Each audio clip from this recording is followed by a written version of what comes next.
dear aspirants, welcome back to the channel Edu Insight. So we will see today Paris Artificial Intelligence AI Action Summit 2025. Recently ये Paris में conclude हुआ and it was the third such summit.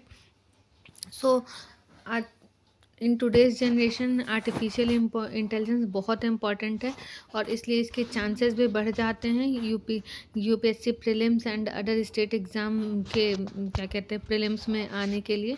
So let's see what all about AI action summit in Paris. So ये जो था ये third summit था.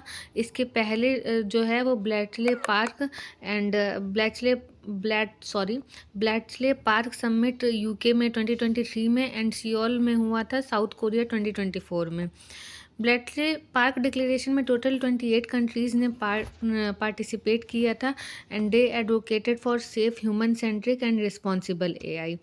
And Seoul summit में 27 nations ने पार्टिसिपेट किया था. They reaffirmed international cooperation and proposed a network of AI safety institute. So AI के लिए नेटवर्क इंटरनेशनल कोऑपरेशन बहुत ज़रूरी है, जो कि सियोल समिट में इसको रीअफर्म किया गया था. आइए अब हम देखते हैं पेरिस एआई एक्शन समिट 2025 के की थीम्स क्या थे. First one was public interest AI. ऐसे इसमें क्या था, ऐसे इंफ्रास्ट्रक्चर डेवलप करो जो कि सोशल, इकोनॉमिक एंड इन्वायरमेंटली जो है पब्लिक को बेनिफिट करे. देन द सेकंड थीम जिस पे की बातचीत करनी थी was the future of work. Future of work में क्या था कि एआई के रिस्पॉन्सिबल यूज़ को प्रमोट करो, जो कि सस्टेनेबल सोशल डायलॉग से ही पॉसिबल है. देन इनोवेशन एंड कल्चर था. AI trust in AI, that is establishing a scientific consensus on AI safety and security and global AI governance. As I said कि जो AI है ना वो globally काम करता है, तो ग्लोबली काम करने के लिए डिफरेंट कंट्रीज़ का इसमें पार्टिसिपेट करना, गवर्न करना बहुत इम्पॉर्टेंट हो जाता है. तो दीज वर द 5 थीम्स जिसके बेसिस पे पेरिस एआई समिट हुआ. First one is public interest AI, future of work, innovation and culture, trust in AI, global AI governance. अभी हम देखते हैं कि ये जो समिट हुआ जो फरवरी 10 एंड 11 को था, इसके क्या की आउटकम्स थे. क्योंकि ये जो स्टेटमेंट वाइज फॉर्म है ना, यूपीएससी प्रीलिम्स में अक्सर पूछ लेता है ये क्वेश्चन ऐसे स्टेटमेंट बना करके, तो ये हमारे लिए जानना बहुत ज़रूरी है. So first outcome was joint declaration on inclusive and sustainable AI. So it was a joint declaration on inclusive and sustainable artificial intelligence for people and the planet. Remember इसमें 58 कंट्रीज़ ने साइन किया था, including India, China, EU, except US and UK. US and UK ने इस declaration को sign नहीं किया है और उन्होंने अपना कंसर्न जताया है कि एआई में एक्सेसिव रेगुलेशन है. तो स्टेटमेंट फॉर्म में यूएस एंड यूके को इंक्लूड भी कर सकता है. So please remember US and UK इसमें नहीं है इस डिक्लेरेशन में, एंड इंडिया, चाइना, ईयू है. ओके, और अदर कंट्रीज़ भी. So next was public interest AI platform and incubator.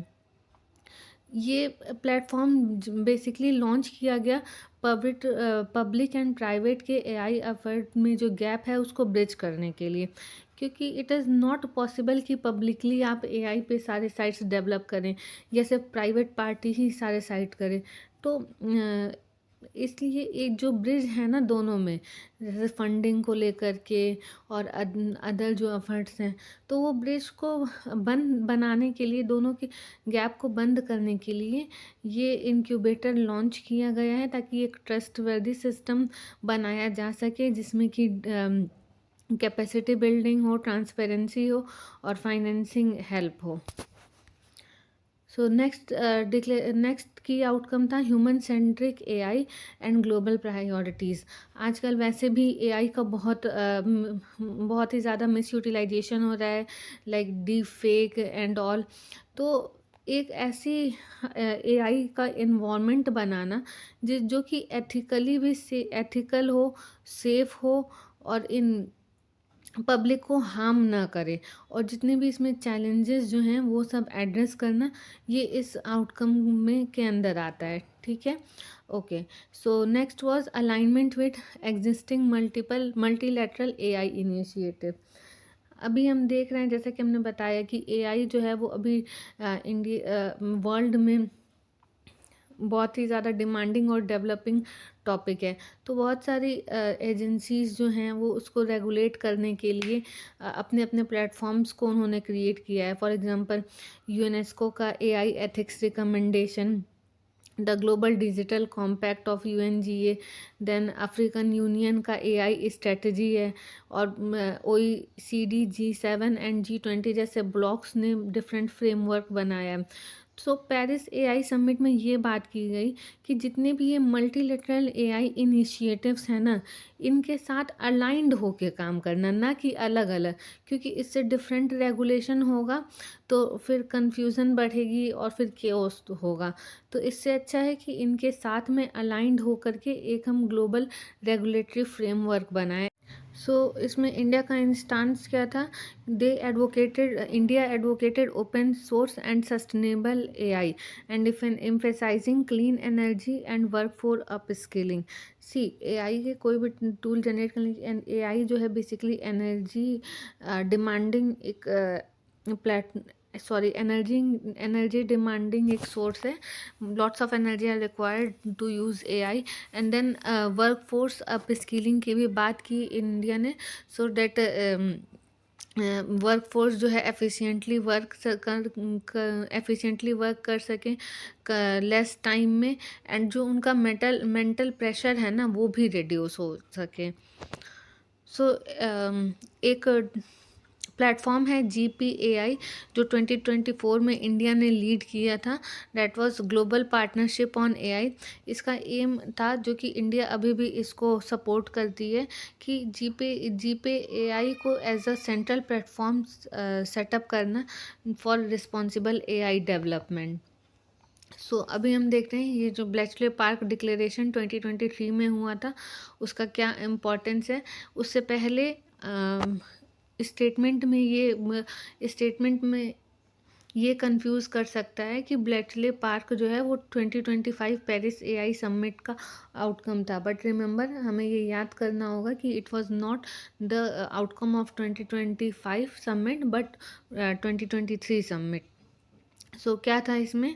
The artificial intelligence safety summit जो है ब्लेचले पार्क में हुआ था, एक it was marked a significant turning point in the global approach to tackling the challenges posed by frontier AI technology.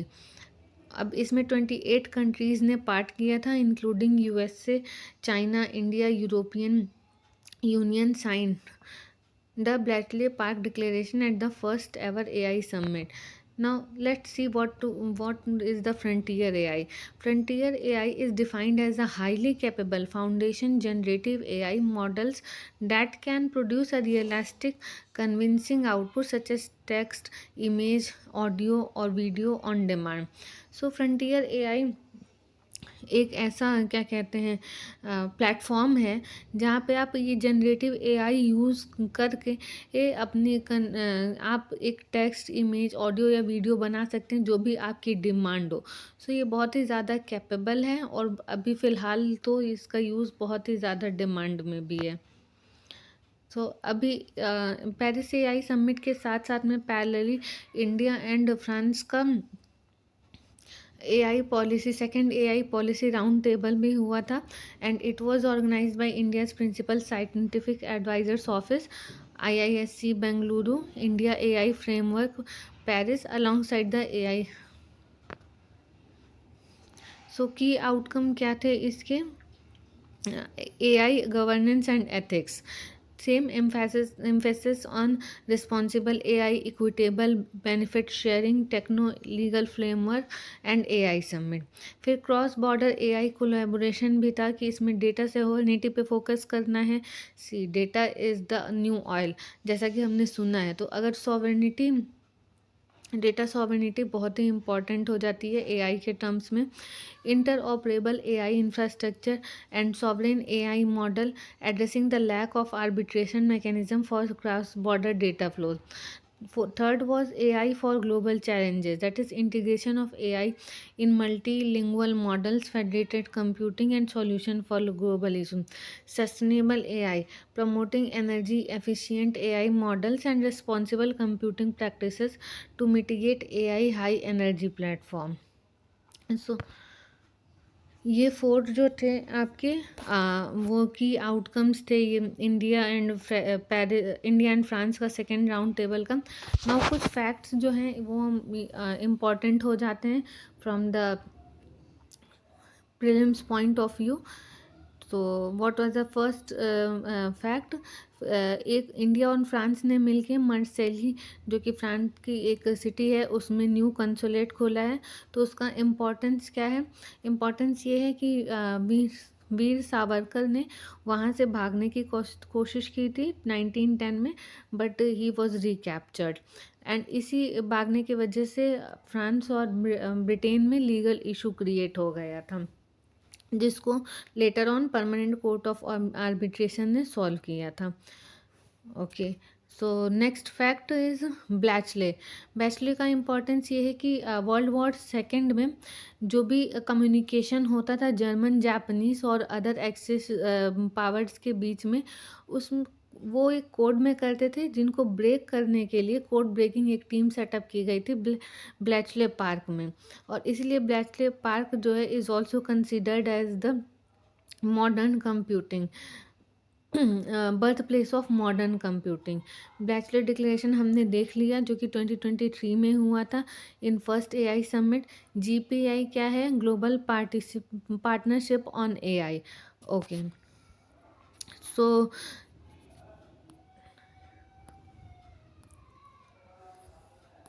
सो ये हमारा आज का सेशन यहीं पे ख़त्म होता है।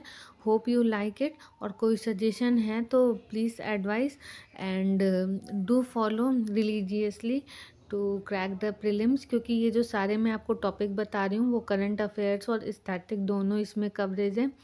So please like, share and subscribe and follow for more. Thank you.